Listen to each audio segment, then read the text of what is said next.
Amitabavu, Shalom, Otep, Salam alaikum, ici Divorce. Aujourd'hui, je viens avec la deuxième partie de la vie, des réponses, voilà, des réponses aux différentes questions qui m'ont été posées en inbox. Dans la première vidéo, excusez-moi, c'est juste un problème de réglage. Donc, le technicien, en travaillant, a mal réglé la vidéo, on a mal réglé la projection de l'image. C'est pour ça que c'était pas proportionnel. En fait, c'était pas... Bref, vous avez constaté. Donc, aujourd'hui encore, je viens pour répondre à certaines questions qui m'ont été posées. Donc, je ne vais plus donner le numéro. Je suis même fatigué de donner ça dans toutes les vidéos. Donc, je viens encore pour répondre aux questions. Il y a une question qui m'a été posée concernant l'initiation. À savoir, est-ce que c'est tout le monde qui peut se faire initier? Je vous dirais oui. Tout le monde peut se faire initier. Maintenant, tout le monde ne peut pas atteindre le même degré dans la spiritualité. Vous allez voir certaines qui se limitent à un certain degré, d'autres qui vont encore plus loin. La preuve en est, ceux qui sont peut-être dans la Rose Croix d'Or, c'est pas tout le monde qui est tête d'or à la Rose Croix d'Or. C'est pas l'ancienneté qui fait de vous quelqu'un qui pourrait être tête d'or. Non, il faudrait avoir un certain bagage spirituel pour atteindre ce niveau-là. Donc, tout le monde peut se faire initier, mais ce n'est pas tout le monde qui peut atteindre un certain degré. Maintenant, ceux qui me demandent par rapport à vous, comment se faire initier chez vous, il faut savoir qu'il y a des consultations que l'on fait. Tout le monde peut être admis chez nous, je ne mens pas, mais le truc c'est qu'il y a d'abord une enquête de moralité sur le plan spirituel qui est fait. Il y a aussi une enquête sur le bagage karmique. Bref, il y a plusieurs choses qu'on vérifie avant d'admettre quelqu'un, avant d'offrir la connaissance des secrets à qui que ce soit.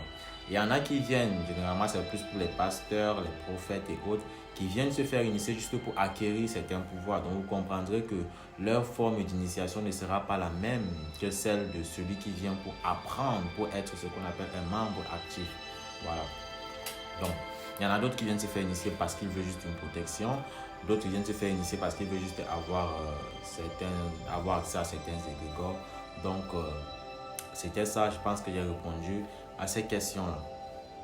Deuxième question concernant le pouvoir de la parole. Comment activer le pouvoir de la parole? Comment l'utiliser? Comment utiliser le pouvoir du verbe? Comment utiliser ce qu'on appelle les mots de pouvoir, les mots magiques, les incantations, les évocations, les formules magiques. Donc, le pouvoir de la parole, ou encore, on appelle ça parfois le pouvoir du Kun Fayakun. Tout le monde a ce don, tout le monde a ce pouvoir de la parole. Ce pouvoir est lié au chakra de la gorge. Comment l'activer? On active le pouvoir de la parole par certaines techniques de méditation ou alors en consommant certains produits. Dans le cadre de la magie très négative, on va dire ça comme ça, il y a des choses qu'on compose et tout, on vous donne, vous mangez. Parfois, on prend le pénis d'un gorille ou alors les pattes d'un vautour. Et dans d'autres cas encore même plus extrêmes, il y a des qui font même avec des pénis humains. Donc on vous compose ça avec certaines choses et tout. Bref, ils font ce qu'ils ont à faire, ils vous donnent, vous consommez pour avoir le pouvoir de la parole, pour que lorsque vous dites, cela agisse. Maintenant, le pouvoir de la parole est aussi catégorisé. Vous pouvez avoir le pouvoir de la parole de manière générale avec l'activation du chakra racine, avec l'activation du chakra de la gorge. Tandis que maintenant, il y a certaines entités qui se reconnaissent à certaines choses. Je vais prendre peut-être l'exemple des entités du bas astral, les démons.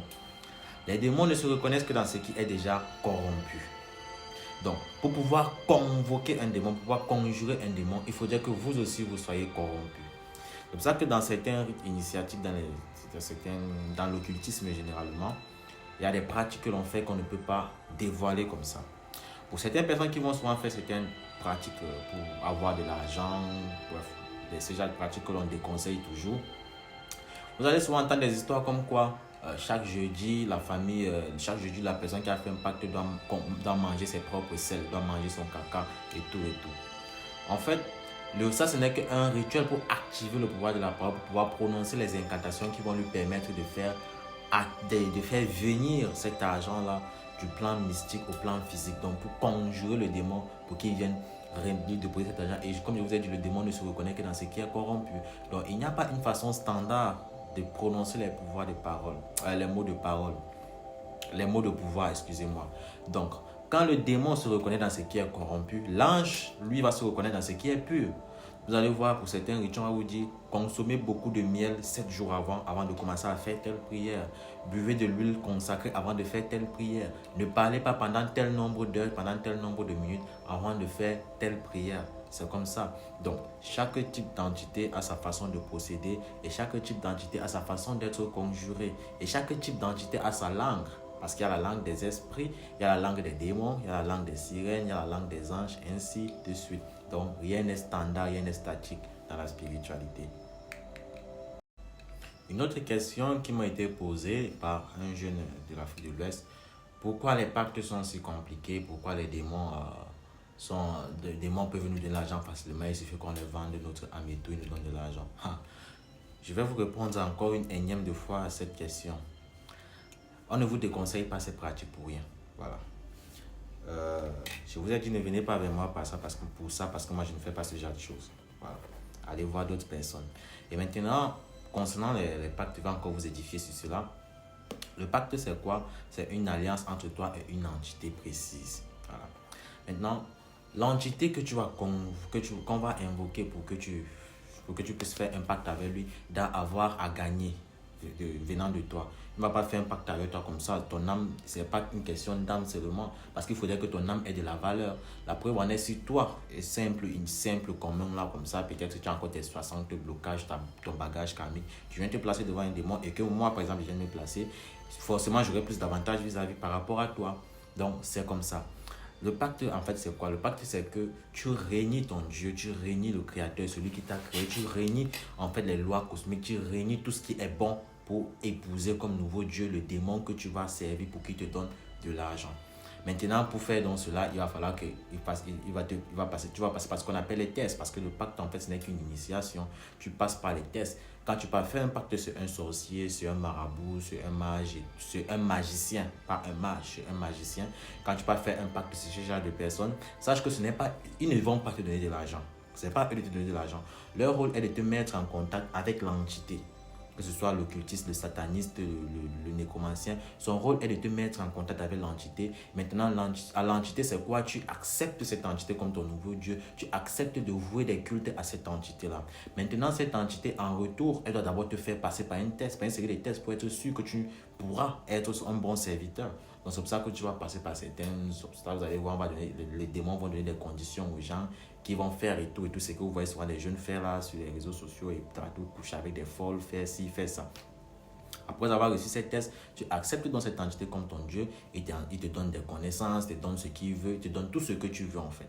Il te dit comment faire pour que l'argent vienne, pour que ce que tu as demandé vienne à gloire et tout ce que tu veux de terrestre. Il te donne cela. Maintenant, en contrepartie, tu vas devoir lui rendre aussi des services. Tout comme à l'église. Vous demandez la protection de Dieu, vous demandez la guérison. En contrepartie, vous devez aussi faire des louanges, vous devez aussi faire des offrandes et tout. Sauf qu'avec les démons, le démon ne se nourrit pas que de louanges. Le démon se nourrit d'autres choses, se nourrit des énergies, se nourrit de la puissance mystique. Il se nourrit du sang, il se nourrit du sperme, il se nourrit d'autres choses. Donc, c'est pas pour rien qu'on vous déconseille ces pratiques, parce que quand vous le faites, vous reniez totalement votre Dieu. Il y a une jeune femme qui m'avait contacté, elle m'a dit, elle est congolaise, voilà. Plus 200, c'est 243 si je ne me trompe pas, c'est le Congo. Elle me dit, que faire si un mage ou un prophète vous révèle que votre mère est en fait la sorcière qui vous nuit? Est-ce qu'on doit la lapider? Est-ce qu'on doit? Voilà, que faire en fait? J'avais promis de lui répondre à la vidéo parce que c'est un sujet très répandu en Afrique. Je dis toujours, ce qui est fait dans l'invisible se règle dans l'invisible. Si votre mère est sorcière et qu'elle est à l'origine de vos blocages, vous faites un rituel de retour à l'envoyeur, automatiquement, elle va payer. Si ce n'est pas le cas, c'est quelqu'un d'autre, c'est cette personne qui paiera. À part la parole de votre prophète, à part la parole de votre mage, de votre divin, quelle autre preuve avez-vous pour dire que votre mère est sorcière? Vous n'avez pas de preuve.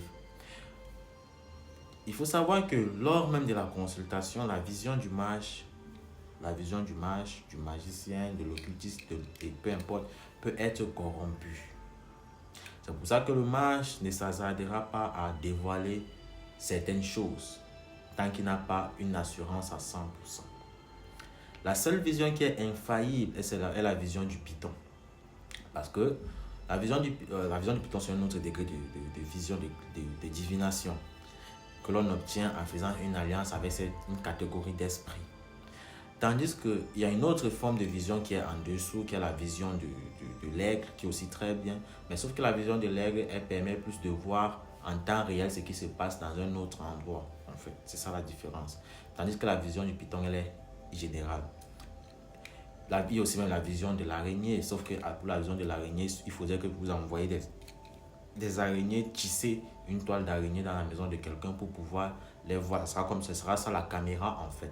C'est tant qu'il y aura la toile d'araignée dans cette maison, vous aurez accès à tout ce qu'il y a là-bas dedans. Donc, pour dire quoi, vous n'avez pas le droit de faire du mal à une tierce personne sur le plan physique, tout simplement parce qu'on vous a dit qu'elle est sorcière ou alors parce que vous avez rêvé de cette personne. Quand le sorcier veut vous attaquer, même en rêve, il ne prend pas son apparence, il prend une autre apparence. Donc, vous n'avez pas le droit, vous n'avez même pas de preuve. Si on vous demande à part, quelle preuve concrète avez-vous, vous ne pourrez rien dire. Donc, ce qui est fait dans le plan spirituel se gère dans le plan spirituel. Ce qui est dans le plan physique se gère sur le plan physique. C'est comme ça. Ne mélangez pas les choses. Si X ou Y est taxé de sorcier, quand vous dites que c'est cette personne qui vous bloque, faites un retour à l'envoyer. C'est réellement elle paiera. Si ce n'est pas elle, le coupable paiera. C'est ça l'avantage avec la spiritualité. Ça ne loupe pas la personne en fait. Donc, c'est ce que je voulais te dire à toi, ma soeur. Je vais répondre aux questions comme ça. La dernière question à laquelle je vais répondre aujourd'hui est concernant, on m'a demandé une fois, est-ce qu'on peut récupérer quelqu'un qui a déjà été vendu? Bon, je repose à cette question parce qu'il faut répondre, parce que sinon, c'est vraiment, moi, je dirais cette question, tout le monde sait qu'on peut récupérer une personne qui a été vendue. Si c'est que la personne est encore vivante et qu'elle n'a même pas encore fait la maladie, là c'est plus facile. Quand elle commence à faire de la maladie, ça devient plus compliqué. Voilà, pour la récupérer, mais elle n'est pas irrécupérable. Ça devient plus compliqué. Maintenant, si la personne est décédée et que l'on a encore son cadavre, ça ne fait pas encore 7 jours qu'elle est décédée, ou même le même jour avant son enterrement, on peut facilement l'empêcher d'aller travailler où elle est censée aller travailler. Même quand la personne fait la maladie, on peut récupérer la personne, mais si elle a déjà traversé généralement la 8e porte, les mages ne s'aventurent pas trop à ce niveau-là. Donc, vraiment pour faire laisser la personne mourir, mais on a la garantie que la personne n'ira pas travailler où elle était censée aller travailler. Voilà. Dans ce cas, elle peut devenir ce qu'on appelle une âme errante, un esprit errant. Et là, les mages vont la rediriger où elle doit partir normalement. Maintenant, dans le cas où la personne est déjà décédée, on peut faire ce qu'on appelle souvent gâter le corps, gâter l'âme de la personne pour qu'elle ne puisse pas aller travailler là-bas. Et même au cas où la personne est même déjà en train de travailler de l'autre côté, parce qu'on voit une personne, elle se retrouve dans les différents endroits, elle travaille, il y a plusieurs domaines. Donc, par lesquels elle peut travailler. La plupart des qu'on envoie les gens plus dans le domaine de Persiflora, dans les domaines des plantations. Vous allez voir, c'est plus dans les plantations de palmiers à huile, de bananiers, bref, les grandes plantations, les grandes surfaces.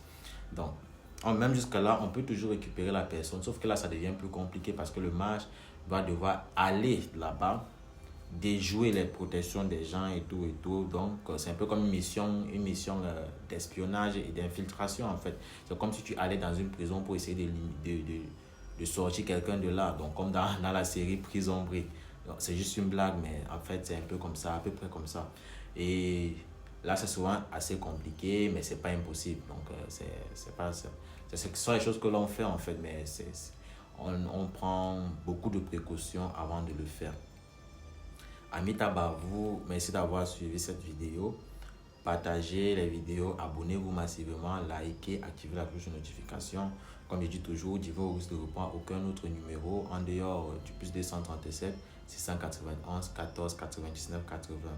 Que le Dieu créateur qui émane de vos ancêtres vous apporte la gloire, le succès et vous apporte l'élévation spirituelle et qui vous illumine, qui vous apporte la connaissance, qui vous apporte la clairvoyance afin que vous ne soyez pas détournés du droit chemin, afin que vous ne soyez pas trompés et manipulés par le malin, comme on dit souvent dans les églises et dans les mosquées.